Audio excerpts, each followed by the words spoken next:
So welcome back to the channel, friends. Hi, it's Lita. We're gonna have a little bit of a unboxing. I need to get me a pair of scissors or a screwdriver or something to rip the plastic apart because I can never do that myself. But we're gonna have a little bit of an unboxing. But I want to talk about the decks a little bit too. So I picked up the After Tarot, which is tarot scenes, from the original cards a few moments after, or one moment after what you saw on the original cards. I'm very excited about this deck. Yes, it's been out for a long time. I never had the passion to own it, and then all of a sudden, recently, I did, and I was just like, I'm going to get it. But when I decided to get that, I also thought, shit, I want the Vice Versa Tarot too. Now, this is going to be my first two-sided deck, or even, well, no, I got one that came in yesterday that goes up and down. As a matter of fact, I think I'm going to add it to this video as well, just so I can show y'all. But this is going to be my first two-sided deck. Everyone on this channel knows I'm not very big on reading reversals. I just feel like it's more than enough cards in the deck than to need reversals. I'm gonna be honest with you though. So my daughter recently made a deck, created a deck. It's a talking deck. What does she call it? Chinkatella? I think she calls it Chinkatella. That's what she calls the deck, okay? The deck has one meaning and or keywords or phrase, and then extra words down the side, and then when you flip it around, whatever's on the top and then down that right side goes together. What I realized is regular decks are like mono, okay, like if you had audio and you only had one speaker, so then the sound is mono, okay, and then all of a sudden you add a second speaker in the stereo and you hear it much better. So what I've realized is two-sided decks, or decks that actually have different meanings written on each side, it actually makes the deck, it amplifies the deck's voice and message. So, but I still look at regular cards the same way I've always looked at them. So reversals aren't going to work for me, but decks that are made like this are. So I'm going to get rid of, I'm going to get that other deck so I can show you guys what's inside of there too. Hold on.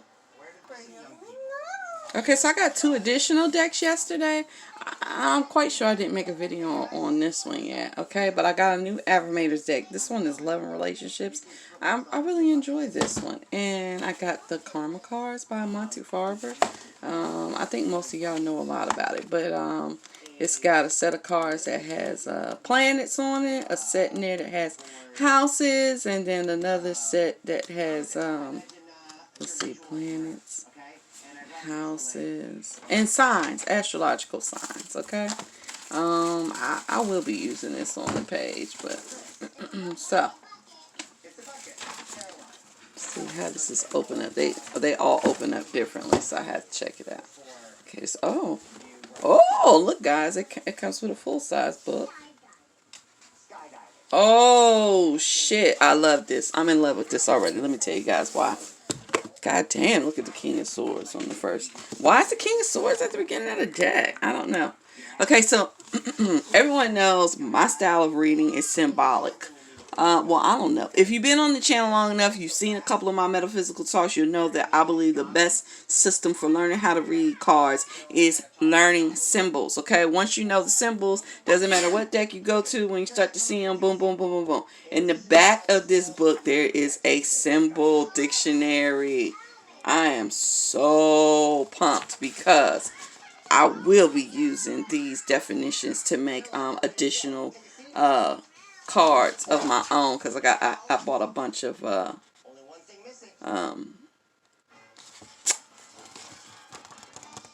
decks.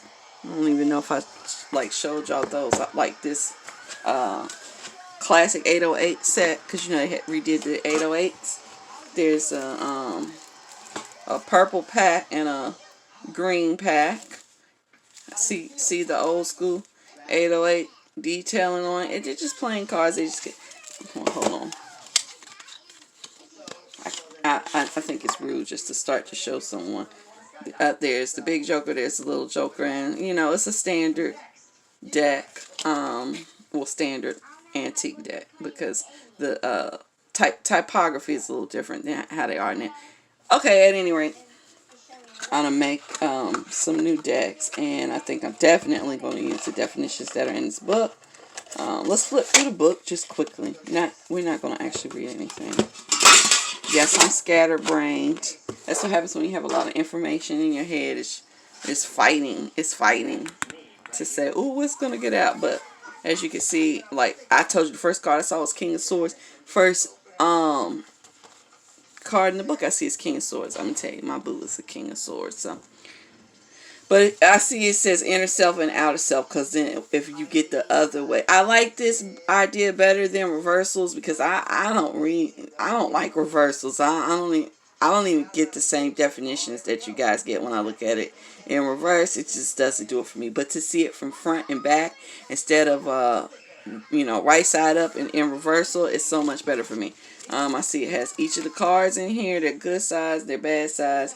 And, oh gosh, the Major is beautiful. Is that Sobek? No. Yeah, Sobek. But it says Amit. But Sobek. Oh my god! Oh my gosh! Oh my god! No, Amit is not Sobek, because he has the lion paws. Shit. At any rate.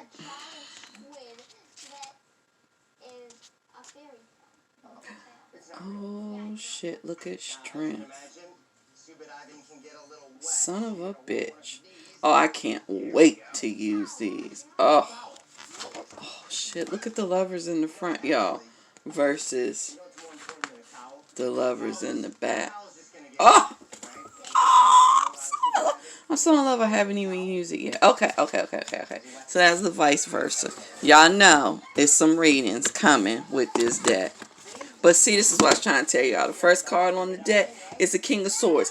Excuse me, but I'm going to tell you a couple things I feel about decks. I often feel like decks introduce themselves, especially if the deck is not placed in order of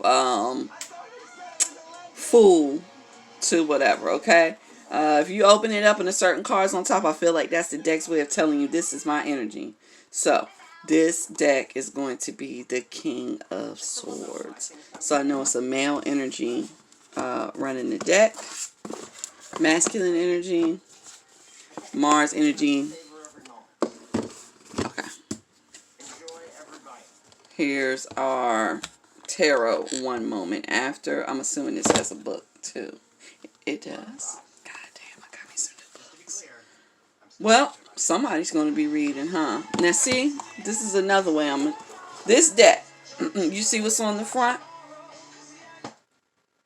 High Priestess. This is a feminine deck. I just bought a matching set. See that? They probably go together.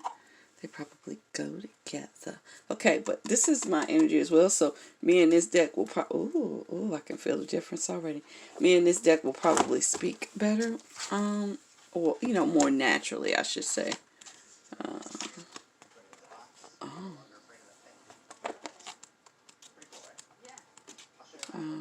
Oh, yeah, she's got key symbols for each card. Oh, she's got them set up by the eights.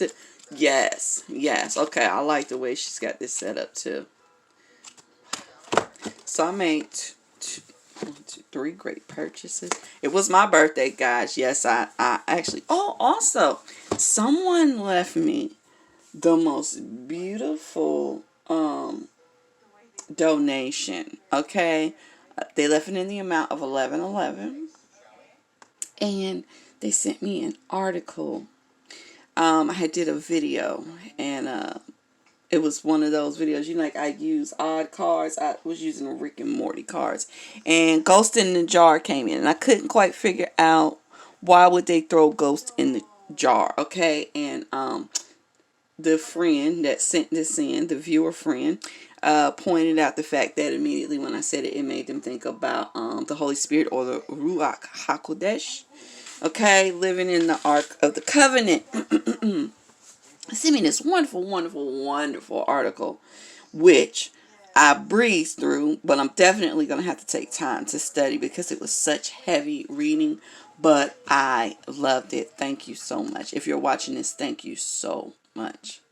I am going to send you an email to thank you. But if you are watching this, thank you so much. I really appreciate you sharing the knowledge with me, because, wow, it was such a great energy exchange. Really sharing the knowledge with me was the great energy exchange, and then you threw some money on top of it. So I appreciate you. I totally appreciate you. Okay, but it was my birthday. I did decide to treat myself in cards this year.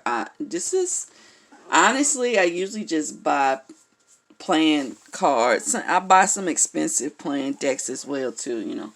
Some of my playing card decks are $10, $15 a deck, and yes, I deface them because it's my property. I do what I want to do too. That really burns up some card collectors, but I usually don't buy a lot of these unless I get them in digital mode first and play with them.